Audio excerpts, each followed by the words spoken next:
వర్గీకరణకు సంబంధించి సుప్రీంకోర్టు తీర్పును రాష్ట్ర ప్రభుత్వం వెంటనే అమలు చేయాలని ఏపీ ఎంఆర్పీఎస్ వ్యవస్థాపకులు దండు వీరయ్య కర్నూలు అన్నారు. ఆంధ్రప్రదేశ్ రాష్ట్రంలో ఎస్సీ వర్గీకరణ అమలుకై మార్చి నెల 15న విజయవాడలో 1,00,000 గొంతుల వేల డప్పుల కార్యక్రమం చేపట్టారు. ఈ కార్యక్రమానికి సంబంధించి రాజకీయ నాయకులు, కుల సంఘాల మేధావులతో రౌండ్ టేబుల్ సమావేశం నిర్వహించారు. ఈ సందర్భంగా దండు వీరయ్య మాట్లాడుతూ రాష్ట్రంలో మాలల జనాభా మాదిగల కంటే ఎక్కువ ఉందని తప్పుడు సమాచారం ఇచ్చారని తెలిపారు. మాలల కంటే మాదిగల జనాభా ఎక్కువగా ఉందని ఆయన తెలిపారు. మిశ్రా కమిషన్ నివేదిక వచ్చిన వెంటనే వచ్చే విద్యా సంవత్సరంలోపే ఎస్సీ వర్గీకరణను అమలు చేయాలని ఆయన డిమాండ్ చేశారు. జనాభాను లెక్కించి నిష్పత్తి ప్రకారం రిజర్వేషన్లు అమలు చేయాలన్నారు. ఎంఆర్పీఎస్ రాష్ట్ర వర్కింగ్ ప్రెసిడెంట్ రమేష్ మాట్లాడుతూ గతంలో ఎస్సీ వర్గీకరణను ముఖ్యమంత్రి చంద్రబాబు నాయుడు అమలు చేశారని, అదేవిధంగా ఇప్పుడు రాష్ట్రంలో వర్గీకరణను అమలు చేయాలని కోరారు. చంద్రబాబు నాయుడు కృషి వల్లే ఇప్పుడు ఎస్సీ వర్గీకరణ సాధ్యమైందన్నారు. ఎప్పుడో 30 ఏళ్ళ కిందట ముందే వర్గీకరణ అమలు కావాలని చెప్పంటే, వర్గీకరణ చేయండి అని చెప్పంటే మళ్ళీ అసెంబ్లీ సమావేశాలు కావాలంటారు. మనం పోవాల్సి వస్తున్నారు. అది కావాలి. దానికోసం మాత్రమే మనం ఈ ప్రజలు ఉద్యమిస్తున్నాం. తెలంగాణ అయిందని చెప్పేసి మనం ప్రతిభలు కూడా అలా వచ్చుకోగలిగారు. ఆ పోరాటం దీంట్లో ఇప్పుడు రాబోయే రోజుల్లో రిజర్వేషన్కే లేకుండా పోతా ఉన్నాయి. ప్రైవేట్ ఇండస్ట్రీస్ వెళ్తున్నారు, ప్రైవేట్ సెక్టర్ చేస్తున్నారు. ఈ పరిస్థితుల్లో మనము గాన యూనిటీగా ఉండి రావాలంటే మన పోరాటమే వాళ్ళకి ఆదర్శం. కాబట్టి నేను ఈ సందర్భంగా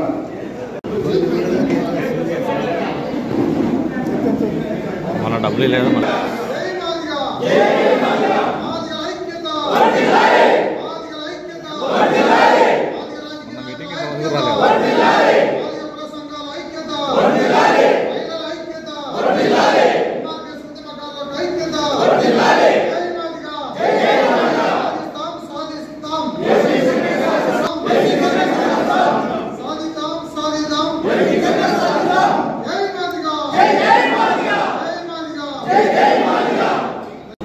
మీరు కూడా సహకరించాలి. 4 అడుగులు మాతో పాటు నడవాలని చెప్పేసి అందరినీ ఆహ్వానించి 18 సంవత్సరాల తర్వాత అదే సుప్రీంకోర్టు మళ్ళీ రాష్ట్రాలకు అధికారం ఉందని చెప్పని ఇవ్వడం జరిగింది.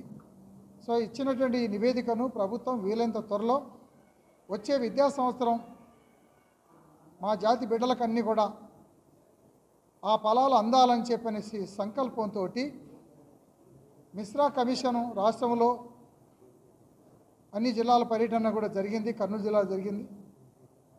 కాబట్టి ఇప్పుడు ప్రభుత్వానికి ఇచ్చే నివేదికలో మా అభిప్రాయాలు కూడా కమిషన్ ముందు పెట్టాం. మాలలు మాకంటే ఎక్కువ ఉన్నారు, మాదిగలు జనాభా తక్కువ అని చెప్పినటువంటి ఒక నివేదిక ప్రభుత్వాలకు గతంలో ఇచ్చారు. అది కరెక్ట్ కాదు. ఆంధ్రప్రదేశ్లో మాలల కంటే మాదిగలు తక్కువ లేరని చెప్పనేసి మేము నివేదిక ఇచ్చాం. మాదిగలందరినీ కూడా మాలలని చెప్పనేసి వారి గణాంకాల్లో మార్చుకోవడం జరిగింది. అంటే మాకు రిజర్వేషన్లు దక్కకుండా చేయాలని చెప్పిన కుట్ర కులాల మార్పికాడ కూడా చేసినారు. అది మతం పేరు మీద ఇంకొక రకంగానో వాళ్ళందరూ కూడా మాదిగలను మాలలను రాసుకున్నారు. కాబట్టి జనాభా లెక్కలు తీయాలా. ఇప్పుడున్న జనాభా నిష్పత్తి ప్రకారమే మా వాటా మాకు రావాలి. దానికోసమే సుదీర్ఘ ప్రయాణం చేసుకుంటూ ఈరోజు కర్నూలులో మాదిగ రాజకీయ నాయకులందరినీ, ప్రజా సంఘాలను, కుల సంఘాలకు సంబంధించిన వారిని అందరినీ కూడా ఆహ్వానించాం.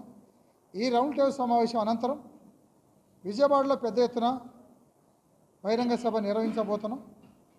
అన్ని జిల్లాల పర్యటన పూర్తి అయిన తర్వాత ఆ డేట్ కూడా ఖరారు చేస్తామనే విషయాన్ని కూడా ఈ సదనకు తెలియజేసుకుంటూ, ఏదేమైనా మేము మాదిగల కంటే తక్కువ అనేటువంటి ఏదైతే మాలలో అసత్య ప్రచారం చేస్తూ ఉన్నారో దాన్ని మేము ఖచ్చితంగా ఖండిస్తూ ఉన్నాం.